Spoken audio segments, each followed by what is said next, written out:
We live in a world that is inundated with opposing worldviews, and among these is one that is embraced by nearly a third of the world's population, Christianity.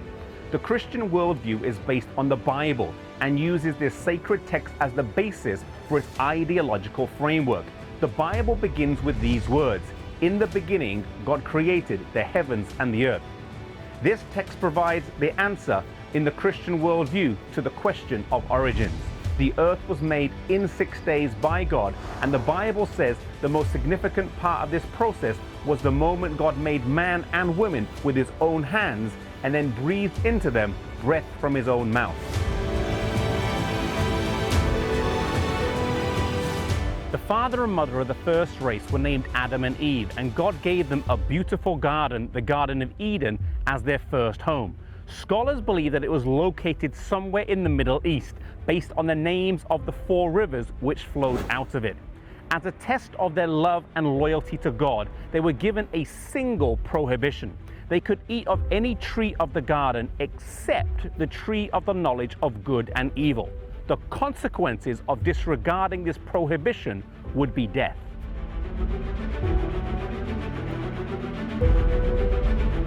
Unfortunately, Genesis 3 records the account of Eve being lured to the forbidden tree by a talking serpent. Seduced by his lies about God and the nature of death, she ate the fruit of the tree, and the Bible then says she gave the fruit to her husband and he ate it as well. As a result of disobeying the commands of God, they had to leave the Garden of Eden, a place of peace, joy, and face-to-face communion with God. In the aftermath of their sin, they witnessed the first death as an animal was sacrificed for their sin, and then later on they were given clothes made from the skins of this animal. Their mourning turned to joy, though, at the birth of their first son, Cain, and later Abel, but nothing could prepare them for what came next: the horror of seeing their firstborn son murder his younger brother. Racked with guilt, Cain separated himself from his family and set up camp in Nod on the east of Eden. And thus began a separation between those who followed God and those who went their own way.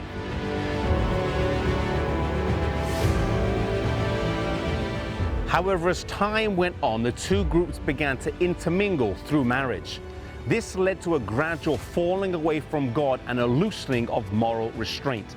As the Bible describes it, the wickedness of man was very great.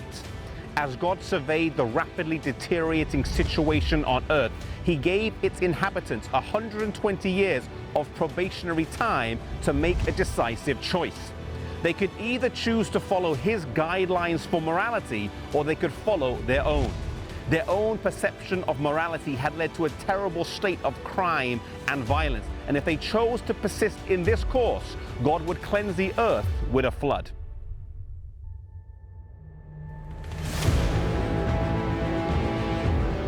God instructs a man named Noah to build an ark. The length was to be 300 cubits and the width 50 cubits, roughly 150 meters by 25.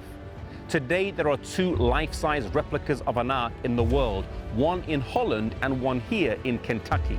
It's fascinating to see how much wood it takes to build an ark, roughly 14,000 trees, and yet how solid it appears.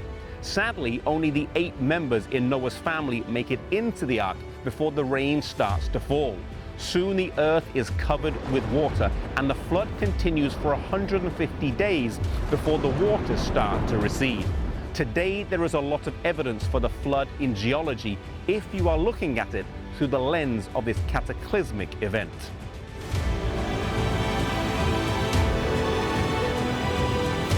God did not forget his people, and in fact, one of the key points is found in Genesis 8 verse 1 when it says, "Then God remembered Noah." Sometimes it's in the midst of the storm, when it seems like God might have forgotten us, when we're tossed about in the waves of life, that God then makes his presence known. The same God who made the world restored its beauty after the flood. Have confidence and assurance to know that we serve a powerful God, and the same God who made you can restore his beauty in you no matter what you have experienced or gone through.